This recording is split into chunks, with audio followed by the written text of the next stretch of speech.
صادر عن القوات المسلحة اليمنية بسم الله الرحمن الرحيم. قال تعالى: وقاتلوا المشركين كافة كما يقاتلونكم كافة واعلموا أن الله مع المتقين. صدق الله العظيم.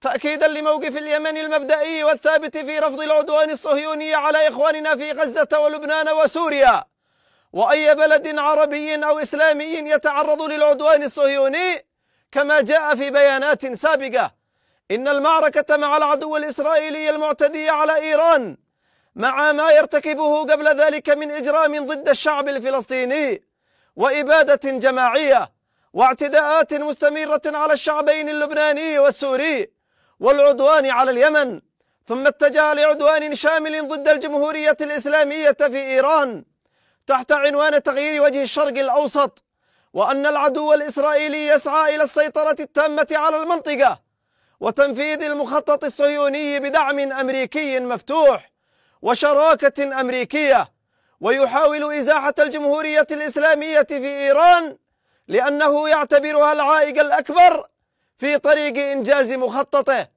ولذلك فأي هجوم وعدوان أمريكي مساند للعدو الإسرائيلي ضد إيران في إطار الهدف نفسه الرامي لتمكين العدو الإسرائيلي من السيطرة على المنطقة كلها، وهذا ما لا يمكن السكوت عنه، لأنه يعني مصادرة حرية واستقلال وكرامة أمتنا واستعبادها وإذلالها ومسخ هويتها واحتلال أوطانها ونهب ثرواتها وتثبيت معادلة الاستباحة للدم والعرض والأرض والمقدسات.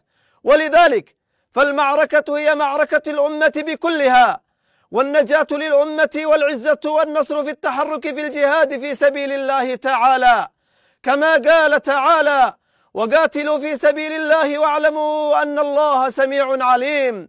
وقال تعالى: يا أيها الذين آمنوا إن تنصروا الله ينصركم ويثبت أقدامكم. صدق الله العظيم.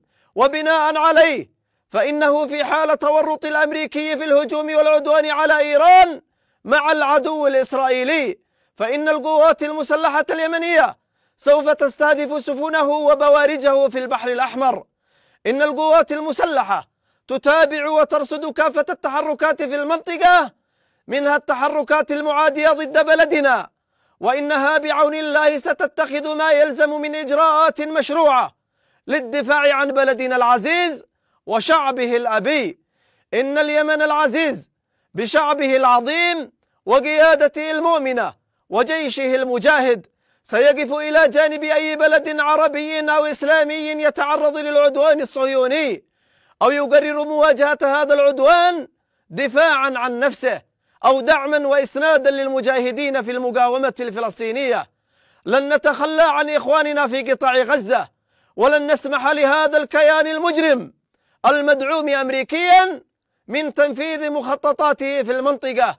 والله حسبنا ونعم الوكيل، نعم المولى ونعم النصير. عاش اليمن حرا عزيزا مستقلا، والنصر لليمن ولكل أحرار الأمة. صنعاء 25 من ذي الحجة 1446 للهجرة، الموافق 21 من يونيو 2025. صادر عن القوات المسلحة اليمنية